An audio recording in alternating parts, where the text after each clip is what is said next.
الحمدللہ رب العالمین والصلاة والسلام علی محمد الامین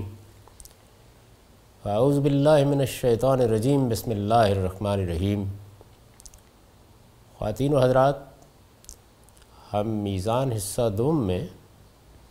تیسرے باب کا مطالعہ کر رہے ہیں۔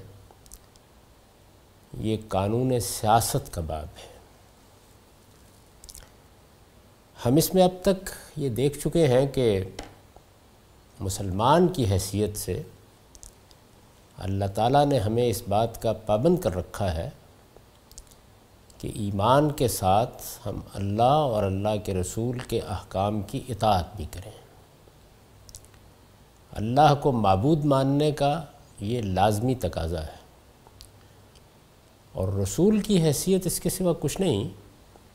کہ وہ در حقیقت خدا ہی کی بات ہم تک پہنچا رہا ہے۔ لہٰذا اس کے سوا کوئی راستہ نہیں ہے کہ اگر ہم نے اس بات کا اقرار کر لیا کہ ہم اللہ پر ایمان لائے ہیں اور اللہ کے رسول پر ایمان لائے ہیں، تو پھر اگر کوئی ہدایت انفرادی زندگی سے متعلق دی گئی ہے اس کی بھی پیروی کرنا ہوگی، اور اگر اجتماعی زندگی سے متعلق دی گئی ہے تو اس کی بھی پیروی کرنا ہوگی۔ اس کے بعد ہم یہ دیکھ رہے تھے کہ وہ کیا لوازم ہیں جو خود رسالت مآب صلی اللہ علیہ وسلم نے اس بنیادی اصول سے متعلق واضح فرما دیے ہیں۔ اس میں پہلی چیز زیر بحث تھی کہ مسلمانوں کا جو نظم اجتماعی بھی وجود میں آ جائے، ہر مسلمان کو اس کے ساتھ وابستہ رہنا چاہیے۔ یعنی نظم اجتماعی کے ساتھ وابستہ رہنا مسلمانوں کے لیے محض ایک سیاسی مسئلہ نہیں ہے بلکہ مذہبی مسئلہ ہے۔ یعنی اگر مسلمانوں نے کسی جگہ پر اقتدار حاصل کر لیا ہے اور وہاں ان کا ایک نظم وجود میں آ گیا ہے، جس کو دور جدید کی اصطلاح میں ہم ریاست سے تعبیر کرتے ہیں، تو پھر اس کو توڑنا، اس میں خلفشار پیدا کرنا، اس میں اپنی الگ پارٹیاں بنا کے اس کو چیلنج کرنا، اس کے خلاف بغاوت کرنا، یہ چیز اسلام میں سخت ناپسندیدہ قرار دی گئی ہے۔ میں وہ دونوں روایتیں آپ کے سامنے پیش کر چکا ہوں جس میں رسالت مآب صلی اللہ علیہ وسلم نے فرمایا ہے کہ اگر کوئی شخص نظم اجتماعی سے بغاوت کا ارتکاب کرتا ہے، ریاست کے نظم کو توڑنے کی کوشش کرتا ہے، تو وہ جاہلیت کی موت مرے گا۔ اور اس میں اس تاکید کے ساتھ یہ نصیحت فرمائی ہے کہ یہ کہا ہے کہ من فارق من الجماعت شبرن، اور دوسری روایت میں من خرج من السلطان شبرن، یعنی ایک نظم، ایک اقتدار قائم ہو گیا ہے، یہ اللہ کا سایہ ہے زمین پر، اس سے امن قائم ہوتا ہے، اس سے انسانوں کو وہ حفاظت حاصل ہوتی ہے کہ جو اس کے بغیر متصور نہیں ہو سکتی۔ چنانچہ اس میں جو لوگ حکومت کر رہے ہیں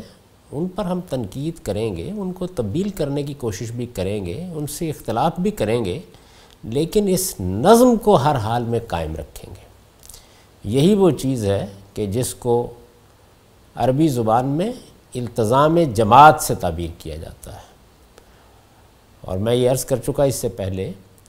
کہ ہمارے ہاں لوگوں کو اس میں بہت خلجان پیش آیا۔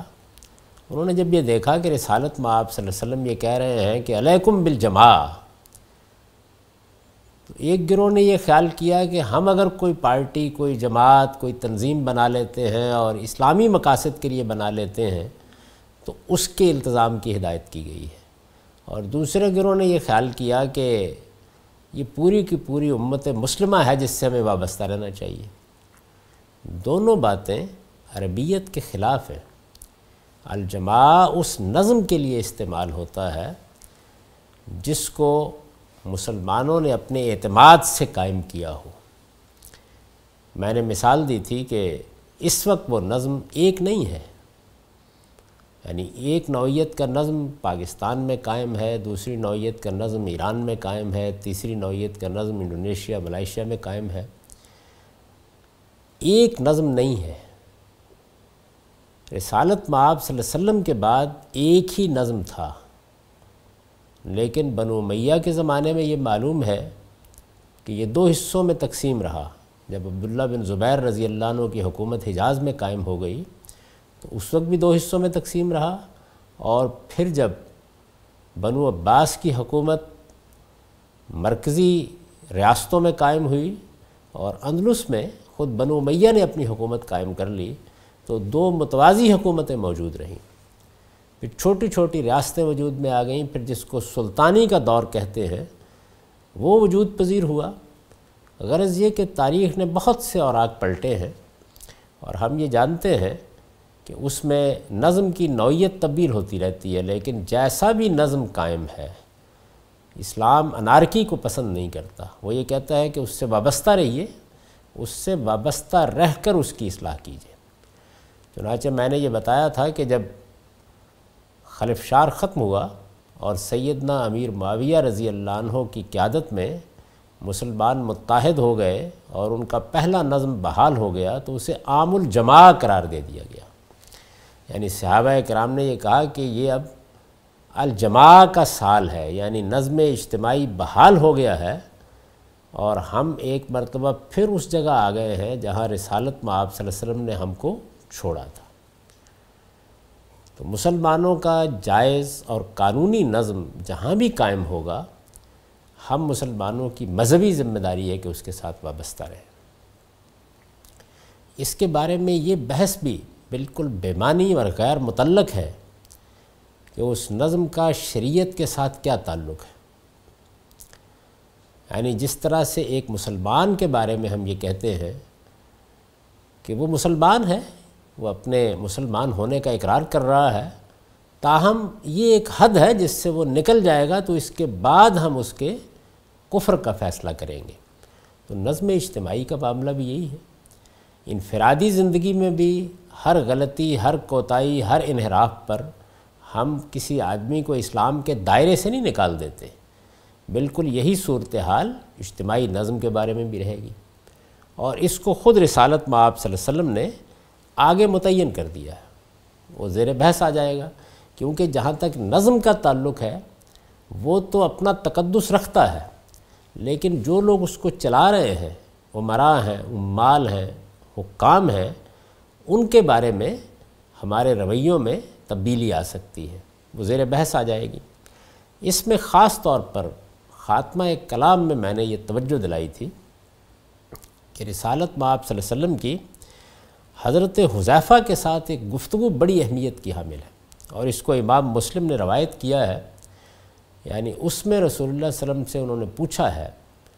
کہ جب فتنے پیدا ہو جائیں، مختلف گروہ اٹھ کھڑے ہوں، نظم اجتماعی کے خلاف جگہ جگہ بغاوت ہو رہی ہو، مختلف جماعتیں الگ الگ منظم ہو کر اپنی اطاعت کی دعوت دے رہی ہوں، تو مجھے کیا کرنا چاہیے؟ تو رسالت مآب صلی اللہ علیہ وسلم نے یہ فرمایا کہ تلزم جماعت المسلمین و امامہم، یعنی مسلمانوں کا جو نظم اجتماعی قائم ہے، جس کے خلاف بغاوت ہو رہی ہے، جس کو توڑنے کے لیے مختلف جمعیتیں سرگرم ہو گئی ہیں، تم اسی سے وابستہ رہو گے۔ تلزم جماعت المسلمین و امامہم، یعنی مسلمانوں نے جس شخص کو حکومت اور اقتدار دے رکھا ہے، جس کو ان کا اعتماد حاصل ہے، اور جو اجتماعی نظم قائم ہے، تم اس کے ساتھ وابستہ رہو گے، کسی حال میں بھی اس سے الگ نہیں ہوگے۔ اس کے بعد انہوں نے آگے یہ سوال کیا ہے کہ اگر ایسا ہو جائے کہ نہ کوئی امام رہے، نہ کوئی جمعیت، نہ مسلمانوں کا اجتماعی نظم قائم ہو، ایسی خلفشار کی صورت بعض اوقات پیدا ہو جاتی ہے جیسے ایک زمانے میں افغانستان میں پیدا ہو گئی تھی۔ یعنی ایک حکومت کا نظم ختم ہو گیا، اور اس کے بعد جو لوگ اس حکومت کے خلاف جدوجہد کرتے رہے تھے ان کے مختلف جتھے آپس میں مصادم ہو گئے۔ نہیں کہا جا سکتا تھا کہ کوئی ایک ایسا شخص ہے کہ جو اس وقت نظم حکومت کو چلا رہا ہے، یا کوئی ایک حکومت قائم ہے۔ تو یہ صورتحال بھی بعض اوقات پیدا ہو جاتی ہے۔ اس میں جب انہوں نے پوچھا کہ پھر کیا کرنا چاہیے، تو رسول اللہ صلی اللہ علیہ وسلم نے یہ نہیں فرمایا کہ پھر تم بھی اپنا ایک جتھا منظم کرو اور اٹھ کھڑے ہو، اپنی ایک جماعت بناؤ اور نفاذ شریعت کا نعرہ لگا کر تم بھی حکومت حاصل کرنے والوں کی دوڑ میں شامل ہو جاؤ۔ یہ نہیں فرمایا۔ آپ نے فرمایا کہ اس صورت میں زیادہ اچھا یہ ہے کہ تم پہاڑ کی کسی کھو میں چلے جاؤ، لیکن کسی فتنے کا تمہیں حصہ نہیں بننا چاہیے۔ یہ جو پورا کا پورا مضمون ہے جو ان روایتوں میں بیان ہوا ہے، اور جو قرآن مجید کے منشا کو بالکل ٹھیک بیان کر رہا ہے، یہ پورا مضمون اگر آپ سامنے رکھیں تو اس کا جو نتیجہ نکلتا ہے وہ یہ ہے کہ اجتماعی نظم کے خلاف بغاوت کرنا، اس کو توڑنے کی کوشش کرنا، یہ مذہبی لحاظ سے ہمارے لیے کسی موقع پر بھی جائز نہیں ہوتا۔ یعنی اس میں قائم حکومت سے ہم اختلاف کریں گے، امراء اور عمال سے اختلاف کریں گے، ان کو بدلنے کی کوشش بھی کر سکتے ہیں اور وہ آگے زیر بحث آ جائے گا، لیکن جو ریاست کا نظم ہے، اب اس کو ذرا پیچھے لے جا کے دیکھیے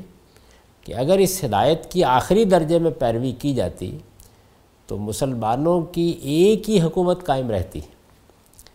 لیکن بدقسمتی سے ایسا نہیں ہوا، اور جب وہ مختلف ریاستوں میں تقسیم ہو گئے اور ہر ریاست نے اپنا ایک انڈیپینڈنٹ آزاد نظم قائم کر لیا، یا جس طرح کہ پھر آزادی کے بعد اب ہوا ہے کہ 50-55 مسلمان ملک وجود میں آ گئے ہیں، تو اب یہی نظم ہے۔ آپ آگے بڑھ کے اس کو کسی ایک نظم میں بدلیں، بہت اچھی بات ہے، لیکن اس کو توڑنے کی کوشش کرنا، اس کے حصے بکھرے کرنا، یہ وہ چیز ہے کہ جس کو مذہبی لحاظ سے ہمارے لیے سخت ناپسندیدہ قرار دے دیا گیا۔ اس کے بعد دوسری چیز، دوم یہ کہ وہ قانون کے پابند رہیں۔ یعنی دوسری چیز کیا ہے جس کو رسالت مآب صلی اللہ علیہ وسلم نے واضح فرمایا کہ جب ایک نظم اجتماعی قائم ہوگا تو اس میں کوئی ضابطہ ہوگا، کوئی قانون ہوگا، کوئی نظام اطاعت ہوگا، اس کے بغیر تو نظم قائم نہیں ہو سکتا، تو ہر حال میں اس کا پابند رہنا چاہیے۔ جو حکم دیا جائے اس سے گریز و فرار کے بجائے اسے پوری توجہ سے سنیں اور مانیں۔ کوئی اختلاف، کوئی ناپسندیدگی، کوئی عصبیت اور کسی نوعیت کا کوئی ذہنی تحفظ بھی قانون سے انحراف کا باعث نہیں بننا چاہیے۔ یعنی مسلمان صرف اپنی ریاست کا وفادار ہی نہیں ہوتا، قانون کا بھی آخری درجے میں پابند ہوتا ہے۔ یعنی قانون کی پابندی کی وہی اسپرٹ ہمارے اندر اللہ کے پیغمبر نے پیدا کرنا چاہیے، جس میں رات کی تاریکی میں تنہا کھڑے ہوئے بھی ایک شخص یہ فیصلہ کرتا ہے کہ نہیں، اگر سرخ بتی ہے تو مجھے انتظار کرنا ہے، جب ریاست کے نظم کے تحت نافذ یہ قانون مجھے اجازت دے گا اس کے بعد میں گاڑی آگے بڑھاؤں گا۔ تو قانون کی پابندی، قانون شکنی کی ہمیں تعلیم نہیں دی گئی۔ یہ اگر آپ غور کریں تو سیاسی لحاظ سے امن قائم کرنے کے لیے اور لوگوں کے اندر خلفشار کو ختم کرنے کے لیے بہترین لائے عمل ہے جو ہمارے مذہب نے اختیار کیا ہے، ہمارے دین نے اختیار کیا ہے۔ تو دوسری چیز یہ ہے، لیکن اس میں ایک استثناء ہے، اور وہ یہ کہ الا یہ کہ خدا کی معصیت میں کوئی قانون بنایا جائے، یعنی کوئی ایسا قانون بنا دیا جائے کہ جس میں ہمیں اللہ کے حکم کی خلاف ورزی کرنے کے لیے کہا جائے۔ یہ مسلمانوں کے ہاں ناممکن ہے کہ ایسی صورت پیدا ہو، لیکن بہرحال قانون اور ضابطے کی حد تک اس کو بیان کر دیا گیا ہے کہ اگر ایسا ہو جائے تو پھر مسلمان کے لیے یہ جائز نہیں ہے کہ اس قانون کی پابندی کرے۔ مثال کے طور پر یہ قانون بنا دیا جائے کہ تم نماز نہیں پڑھو گے، یا یہ قانون بنا دیا جائے کہ تم روزہ نہیں رکھو گے، یا اسی طریقے سے دین میں جو مثبت احکام دیے گئے ہیں یا اللہ کی اطاعت اور فرما برداری کے لیے جو ہدایات دی گئی ہیں، ان میں سے کسی کی خلاف ورزی کے لیے کہا جائے، یعنی ہمیں اس قانون کی خلاف ورزی کرنے پر مجبور ہونا پڑے، تو وہاں ہم صاف کہہ دیں گے کہ اس قانون کی پابندی اللہ اور رسول کی اطاعت کے تحت ہے۔ اللہ اور رسول کی معصیت میں کوئی حکم ہمیں نہیں دیا جا سکتا۔ اس ضمن میں جو ارشادات ہیں وہ دیکھیے، ارشاد فرمایا ہے علیک السمع والطاعہ فی عسرک و یسرک و منشتک و مکرہک و عثرۃ علیک۔ یہ مسلم کی روایت ہے،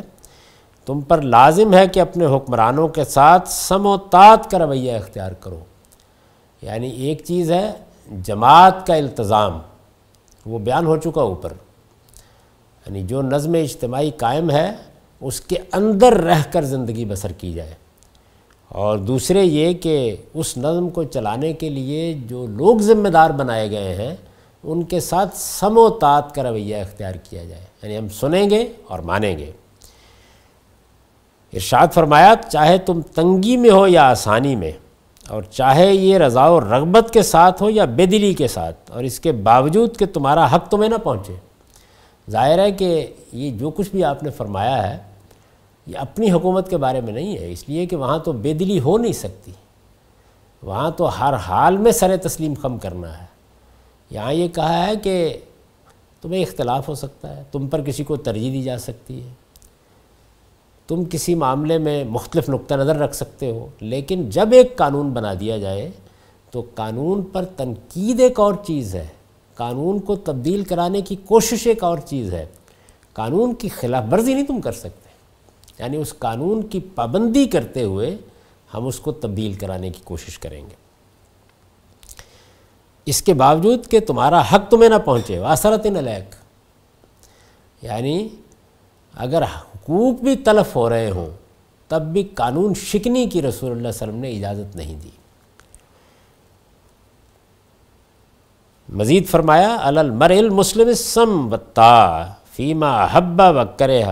الا یؤمر بمعصیہ فإن أمر بمعصیۃ فلا سمع ولا طاعۃ۔ مسلمان پر لازم ہے کہ خواہ اسے پسند ہو یا ناپسند وہ ہر حال میں اپنے حکمران کی بات سنے اور مانے، سوائے اس کے کہ اسی کسی معصیت کا حکم دیا جائے۔ قدیم قبائلی تمدن میں احکام بڑی حد تک براہ راست آتے تھے، اس وجہ سے یہ تعبیریں اختیار کی گئی ہیں۔ اب قانون بن جاتا ہے اور اس کے بعد ریاست کے کارندے اس پر عمل کراتے ہیں۔ چنانچہ ایک کنسٹیبل جو سڑک پر کھڑا ہے وہ اصل میں ریاست کی اور قانون کی نمائندگی کرتا ہے، تو ہم سنیں گے اور مانیں گے۔ پھر اگر معصیت کا حکم دیا جائے، فرمایا حکمران کی بات سنیں اور مانیں سوائے اس کے کہ اسے کسی معصیت کا حکم دیا جائے۔ پھر اگر معصیت یعنی خدا کی نافرمانی، معصیت کا حکم دیا گیا ہے تو وہ نہ سنے گا اور نہ مانے گا۔ یہی وہ بات ہے جو میں نے عرض کی کہ ہمارے لیے یہ معیار مقرر کر دیا گیا ہے کہ تم یہ دیکھو گے کہ کیا اس قانون کی پابندی کے نتیجے میں تمہیں اللہ اور اللہ کے رسول کی کسی حکم کی خلاف ورزی تو نہیں کرنی پڑ رہی ہے۔ اگر ایسا ہے تو پھر ہم اس قانون کو نہیں مانیں گے۔ اسمعوا واطیعوا وان استعمل علیکم عبد حبشی کان راسہ زبیبا۔ ارشاد فرمایا سنو اور مانو، یہ بخاری کی روایت ہے، اگرچہ تمہارے اوپر کسی حبشی غلام کو حکمران بنا دیا جائے جس کا سر منقع جیسا ہو۔ عربوں کی نفسیات کو سامنے رکھ کے کہا ہے، ان کے ہاں چونکہ بہت احساس تفاخر تھا تو اس وجہ سے ایک حبشی کا ذکر کیا، اور اس کے ساتھ یہ بھی بتا دیا کہ اس کی صورت، شکل، اس کا وقار، اس کا تجمل، یہ سب چیزیں تمہارے لیے مزے کا خیز ہی کیوں نہ ہوں، لیکن جب مسلمانوں نے اعتماد کر کے اس کو حکمران بنا دیا ہے تو پھر جو قانون بھی وہاں سے صادر ہوگا اس کی اطاعت کی جائے گی۔ اولی الامر کی اطاعت کا یہ حکم ظاہر ہے کہ صرف مسلمان حکمرانوں کے لیے ہے، یعنی مسلمان حکمرانوں کے بارے میں ہمیں یہ ہدایت دی گئی ہے۔ مسلمانوں کا نظم اجتماعی اس سے وابستہ رہنے کے لیے کہا گیا ہے۔ مسلمان حکمران ہے، اس کی اطاعت کے بارے میں یہ ہدایات دی گئی ہیں۔ جہاں یہ صورتحال نہیں ہے وہاں ہم معاہدات کی پابندی کرتے ہیں، یعنی مثال کے طور پر ایک آدمی امریکہ میں رہتا ہے، برطانیہ میں رہتا ہے، تو وہاں ظاہر ہے کہ مسلمانوں کا نظم اجتماعی قائم نہیں ہے، لیکن جس وقت وہ اس سرزمین پر قدم رکھتا ہے تو وہ ایک عہد کا پابند ہو جاتا ہے۔ اگر شریعت حاصل کرتا ہے تو پھر تو باقاعدہ حلف اٹھا کے عہد کا پابند ہو جاتا ہے، وہ پھر جو کچھ بھی اس کے اوپر چیزیں لاگو ہوتی ہیں وہ اس پابندی عہد کے ذیل میں ہوتی ہیں، اور ہم مسلمانوں کو اصولی طور پر اس کا پابند کر دیا گیا ہے کہ ہم عہد معاہدے کی خلاف ورزی نہیں کریں گے، آخری درجے میں اس کی روح کو سامنے رکھ کے اس کی پابندی کریں گے۔ چنانچہ وہ لوگ کہ جو غیر مسلم ممالک میں ریاست کے معاملے میں سازشیں کرتے ہیں یا اس نظام سے فائدہ اٹھانے کے باوجود اس کے خلاف اقدامات کرتے ہیں یا قانون کی وہاں پابندی نہیں کرتے، وہ بھی ایک سنگین جرم کا ارتکاب کرتے ہیں، اس لیے کہ وہ اس عہد کی خلاف ورزی کر رہے ہوتے ہیں جس کو باندھ کر وہ وہاں گئے ہیں یا وہاں ٹھہرے ہوئے ہیں یا وہاں کے شہری بن گئے ہیں۔ تو یہ ایک بالکل الگ چیز ہے، لیکن مسلمانوں کے نظم کے بارے میں یہ ہدایات دی جا رہی ہیں۔ اولو الامر کی اطاعت کا یہ حکم ظاہر ہے کہ صرف مسلمان حکمرانوں کے لیے ہے۔ سورہ نساء کی زیر بحث آیت میں اولو الامر کے ساتھ منکم کے الفاظ سے یہی بات معلوم ہوتی ہے۔ یہ بات ذہن میں رکھنی چاہیے کہ ہماری شریعت کے جو کچھ بھی احکام ہیں وہ مسلمانوں کے لیے ہوتے ہیں، یعنی وہ انفرادی ہوں یا اجتماعی، یہ مذہب ہے۔ مذہبی قانون کسی دوسرے کے لیے نہیں ہو سکتا۔ ہم نے چونکہ مان لیا، اس بات کو تسلیم کر لیا کہ ہم اللہ پر ایمان لے آئے ہیں، ہم اللہ کے رسول کو مان رہے ہیں، تو چنانچہ اب جو مذہبی قانون ہے وہ آپ سے آپ ہماری انفرادی اور اجتماعی زندگی سے متعلق ہو جائے گا۔ لیکن جب ہمیں کسی دوسری قوم کے ساتھ معاملہ کرنا ہے تو وہاں یہ اصولی ہدایت دے کر ہر طرح کے حالات کے لیے ہمیں پابند کر دیا گیا ہے کہ ہم معاہدات کی خلاف ورزی نہیں کریں گے، کسی حال میں بھی نہیں کریں گے، اور اگر ناگزیر ہو گیا ہے تو پہلے علانیہ اس معاہدے سے نکلیں گے، اس کے بعد پھر ہمیں حق ہے کہ ہم جو اقدام بھی کرنا چاہیں وہ کریں۔ نبی صلی اللہ علیہ وسلم نے وضاحت فرمائی ہے کہ کسی شخص کے مسلمان قرار پانے کے جو شرائط قرآن میں بیان ہوئے ہیں ان سے انحراف کے بعد اطاعت کا یہ حکم اس سے متعلق نہیں رہتا، یعنی اگر مسلمانوں کا نظم اجتماعی قائم ہے اور اس میں کوئی ایسے لوگ حکمران بن گئے ہیں کہ جنہوں نے وہ بنیادی شرائط ہی پوری نہیں کی ہیں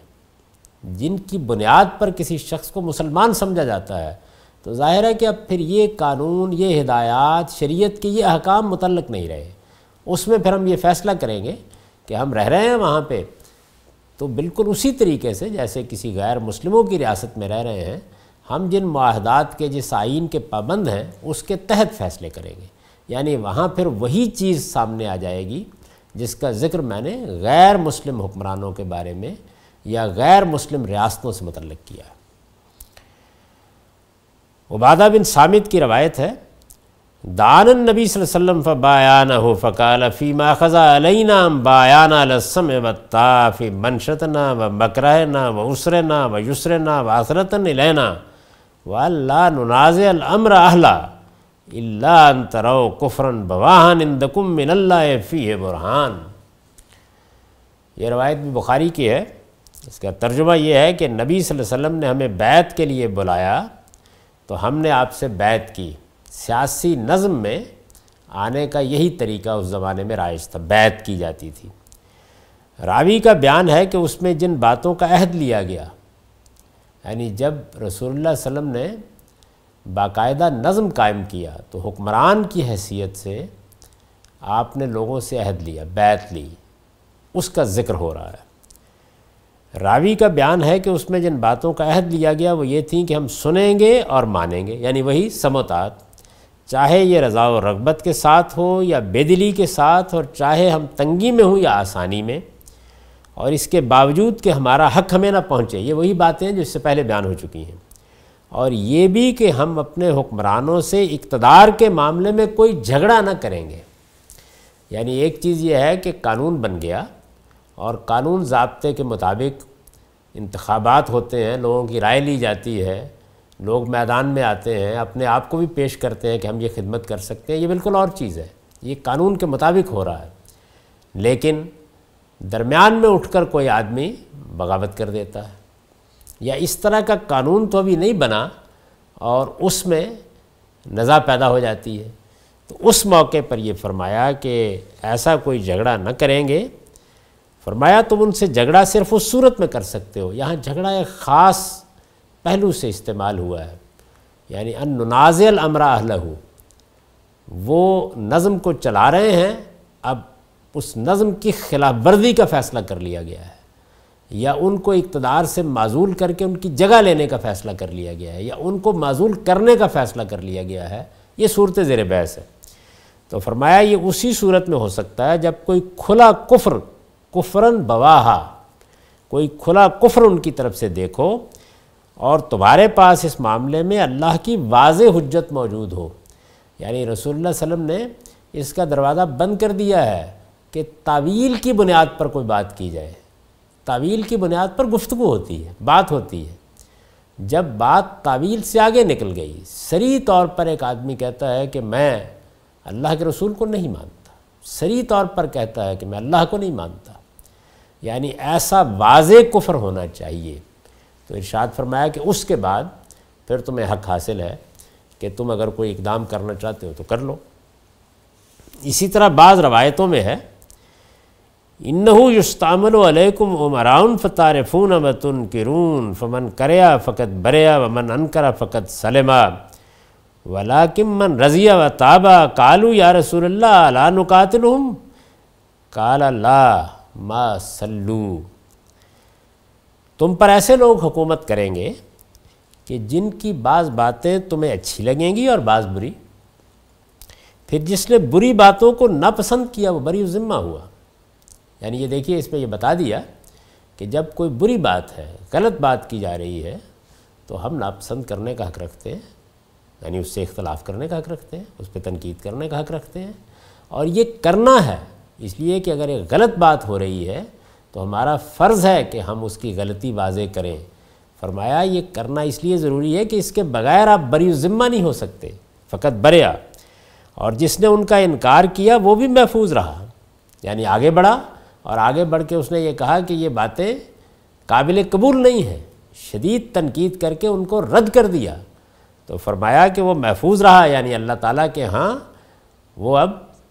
اللہ کے غضب سے، اللہ کی گرفت سے محفوظ ہو گیا ہے۔ مگر جو ان پر راضی ہوا اور پیچھے چل پڑا، یعنی ایک تو یہ ہے کہ آپ بری چیز کو ناپسند کریں، اپنی ناپسندی کا اظہار کر دیں، آپ انکار کریں یعنی ان کو مسترد کر دیں، یہ تو وہ چیزیں ہیں کہ جو ایک مسلمان کے شان ہے، اس کو یہی کرنا چاہیے۔ لیکن اگر اس کے بالکل برخلاف ناپسندیدہ اور غلط باتوں پر کوئی شخص راضی ہوا اور پیچھے چل پڑا تو اس سے پوچھا جائے گا، یعنی یہ بتا دیا آپ نے کہ تمہاری ذمہ داری کی حد کیا ہے۔ یہ دیکھیے نہایت خوبصورتی کے ساتھ یہ واضح کر دیا ہے کہ نظم اجتماعی سے ہم وابستہ رہیں گے، قانون کی پابندی کریں گے، خواہ وہ ہماری رائے کے خلاف ہی کیوں نہیں بنا دیا گیا، خواہ ہم پر ترجیح دے دی گئی ہے اور غلط دے دی گئی ہے، پھر بھی پابندی کریں گے۔ لیکن اگر کوئی دین، اخلاق، شریعت اور کسی بھی پہلو سے غلط بات ہو رہی ہے تو ہم ناپسند کریں گے، یہی ایمان کا تقاضا ہے، اور اگر اللہ ہمت دے گا تو اس کو رد کر دیں گے، اس پر تنقید کریں گے، اس کو مسترد کر دیں گے۔ فرمایا بچنے کا راستہ صرف یہ ہے، اگر آدمی اس پر راضی ہو گیا ہے اور پیچھے چل پڑا ہے، ان کا ساتھی بن گیا ہے جو غلط کام کر رہے ہیں، تو ارشاد فرمایا کہ اس کی بنیاد پر مسئول ہو جاؤ گے۔ یعنی اس طرح گویا ٹھیک توازن قائم کر دیا ہے کہ ہمارا رویہ بحیثیت ایک مسلمان کے اس طرح کی صورتحال میں کیا ہونا چاہیے۔ صحابہ نے پوچھا یہ صورت ہو تو یا رسول اللہ کیا ہم ان سے جنگ نہ کریں؟ ظاہر ہے کہ اس وقت کا قبائلی ماحول ہے، اس زمانے کی طرح کی افواج نہیں ہے، تو وہ یہ کہہ رہے ہیں کہ اگر اس طرح کی صورت پیدا ہو جائے تو ہم جنگ کر کے ان کو معزول کیوں نہ کر دیں؟ تو آپ نے فرمایا نہیں، جب تک وہ نماز پڑھتے ہوں۔ نماز اصل میں قرآن مجید سے معلوم ہوتا ہے کہ یہ اس بات کی علامت ہے کہ آدمی مسلمان ہے، اسلام کے دائرے میں کھڑا ہے۔ اب اگر وہ کوئی غلطی کر رہا ہے تو وہ تعویل کی غلطی ہوگی، یعنی اس کا عذر پیش کر رہا ہوگا، یا وہ علمی ہوگا یا عملی ہوگا۔ اس صورت میں ہم گفتگو کریں گے، بات کریں گے، دعوت دیں گے، لیکن آگے بڑھ کے خلفشار نہیں پیدا کریں گے، بغاوت کا ارتکاب نہیں کریں گے۔ ایک اور روایت میں ہے شرار و ائمتکم الذین تبغضونہم ویبغضونکم وتلعنونہم ویلعنونکم قیل یا رسول اللہ فلا ننابذہم بالسیف فقال لا ما اقاموا فیکم الصلاۃ۔ تمہارے بدترین حکمران وہ ہیں جن سے تم نفرت کرو اور وہ تم سے نفرت کریں، تم ان پر لعنت کرو اور وہ تم پر لعنت کریں۔ پوچھا گیا اللہ کے رسول یہ صورت ہو تو کیا ہم ان کے خلاف تلوار نہ اٹھائیں؟ یعنی انتہائی صورت بیان کر دی۔ یہاں تک نوبت پہنچ گئی کہ ایک ایک قدم، ایک ایک فیصلہ، ایک ایک رائے قابل نفرت ہو چکی ہے۔ یہ صورتحال ہے، کوئی اعتماد کا تعلق قائم نہیں رہا، یعنی لوگوں میں اور ان کے حکمرانوں میں اعتماد کی ہر صورت ختم ہو گئی ہے۔ اس موقع پر فرمایا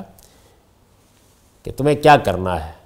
تو یہ پوچھا گیا کہ پھر ہم تلوار نہ اٹھائیں؟ فرمایا نہیں، ما اقاموا الصلاۃ ما اقاموا فیکم الصلاۃ، جب تک وہ تم میں نماز قائم کرتے رہیں، یعنی نماز کا نظم قائم ہے، مسجدیں قائم ہیں، ان کا نظم حکومت چلا رہی ہے، یہ ہے نماز کا حقیقی اہتمام۔ تو فرمایا کہ یہ چیز حفاظت کا ذریعہ ہے۔ اس صورت میں تنقید ہوگی، غلطی سے اباح کی جائے گی، اس سے ناپسند کیا جائے گا، اس کو مسترد کر دیا جائے گا، معصیت میں کوئی حکم دیا جائے گا تو اس کا پابندی کرنے سے انکار کر دیا جائے گا، یہ سب چیزیں ہوں گی، لیکن آپ بغاوت نہیں کریں گے، نظم کے اندر کھڑے ہو کر یہ کریں گے۔ یہ دیکھ لیجئے کہ ہم آزاد نہیں رہے مسلمان کی حیثیت سے کہ اپنی سیاسی امنگوں کے لیے جو اقدام چاہے کر لیں، جس وقت چاہیں بغاوت کا ارتکاب کر دیں، جس وقت چاہے جتھے بنا کے اٹھ کھڑے ہوں۔ نہیں، ہمیں کچھ چیزوں کا پابند کر دیا گیا ہے۔ اور یہ اگر آپ دیکھیں گے تو سیاسی معاملات میں نہایت متوازن روایات، یعنی بالکل ٹھیک دین کے اور عقل و اخلاق کے منشا کو واضح کر دیتی ہے۔ یہی ہونا چاہیے، یعنی مسلمانوں کو ایک ایسا گروہ یا ایسی جماعت ہونا چاہیے جو پرامن ہو، مہذب ہوں، جو قانون کی پابندی کرنے والے ہوں، نظم اجتماعی کے اندر رہ کر جو کچھ انہوں نے کرنا ہے کریں۔ ناپسندیدگی کی اجازت دے دی گئی، انکار اور استراد کی اجازت دے دی گئی، اگر کوئی معصیت میں حکم دیا گیا ہے تو اس کی خلاف ورزی صاف صاف کر دینے کی ہدایت دے دی گئی۔ یہ سب باتیں بیان ہو گئی ہیں، بس یہ وہ حدود ہیں جو ہم قائم رکھیں گے۔ لیکن اگر کفر بوا کا، کھلے کفر کا ارتکاب ہو رہا ہے، جس کی میں نے عرض کر دیا کہ عملی مثال نماز ہے، وہ تارک ہو گئے ہیں اس کے، اور یہ کہ اللہ کو، اللہ کے پیغمبر کو واضح طور پر ماننے سے انکار کر دیا ہے۔ عملی لحاظ سے یہ ایک قطعی علامت ہے، اور علمی لحاظ سے ہر آدمی جانتا ہے کہ ایمانیات کی بنیادیں کیا ہیں، اس میں تعویلات زیر بحث نہیں آتی۔ رسالت میں آپ صلی اللہ علیہ وسلم نے پابند کر دیا ہے کہ بالکل کھلا کفر ہونا چاہیے۔ اندکم من اللہ فیہ برہان، یعنی تمہارے پاس اس معاملے میں اللہ تعالیٰ کی طرف سے ایک واضح برہان ہو، قطعی حجت اور دلیل موجود ہو، اس کے لیے کوئی استدلال کرنے کی ضرورت پیش نہ آئے، سیدھی صاف بات ہے جو وہ کہہ رہے ہیں اور تم کہہ رہے ہو۔ اس کے بعد ہم پر ذمہ داری نہیں رہی، اطاعت کی ذمہ داری نہیں رہی۔ اس میں کسی جگہ بھی یہ بات نہیں کہی گئی کہ پھر تمہیں بغاوت کرنی لازم ہو گئی ہے، پھر تمہیں خروج کرنا لازم ہو گیا ہے، پھر تمہیں سیاسی جدوجہد کرنی چاہیے۔ نہیں، یہ چیزیں پھر ہمارے اختیار پر چھوڑ دی گئی ہیں۔ یعنی ان میں سے کوئی چیز جب تک جائز نہیں تھی اس کو بیان کر دیا گیا ہے، اس کے بعد ہمیں کیا کرنا ہے اس سے متعلق دین نے کوئی حکم نہیں دیا۔ اس کی وجہ یہ ہے کہ یہ معاملات وہ ہیں کہ جن میں پھر حالات کے لحاظ سے جو کچھ بھی زمانہ اور اس کے تقاضے ہوتے ہیں اس میں رہ کے فیصلہ کیا جاتا ہے، اور یہ فیصلہ ہر گروہ کی حیثیت سے، ہر فرد کی حیثیت سے کر سکتا ہے۔ یہ اصول کی باتیں ہیں جن کو رسالت میں آپ صلی اللہ علیہ وسلم نے واضح کر دی ہے۔ اس کی روشنی میں آپ دیکھ سکتے ہیں کہ اس وقت ہمارے ہاں جو تحریکیں اٹھتی ہیں اور جو نظم قائم ہوتے ہیں اور جس طرح کی جدوجہد کرنے کے نعرے لگتے ہیں، ان کی کیا حیثیت ہے۔ بالکل صاف طریقے سے وہ حدود بیان کر دیے گئے ہیں جن کے اندر ہم کچھ کر سکتے ہیں۔ ہمیں غلط بات کو ناپسند کرنا ہے بلکہ اس سے آگے بڑھ کے اس کا انکار کر دینا ہے۔ ہمیں معصیت میں کسی قانون کی پابندی نہیں کرنی، لیکن اگر یہ نوبت آ گئی ہے تو پھر ہمیں اپنا لایا عمل بنانے کا حق ہے، اور وہ لایا عمل بغاوت کا لایا عمل بھی ہو سکتا ہے، وہ آگے زیر بحث آئے گا۔ لیکن اگر یہ نوبت نہیں آئی تو پھر ہم قانون کی پابندی کرتے ہوئے پرامن طریقے سے جدوجہد کرتے رہیں گے۔ اس دائرے کے اندر ہمیں یہی حکم دیا گیا ہے۔ اس کے بعد جیسے کہ میں نے عرض کیا، یہ نہیں کیا گیا کہ کوئی چیز لازم کر دی گئی ہو،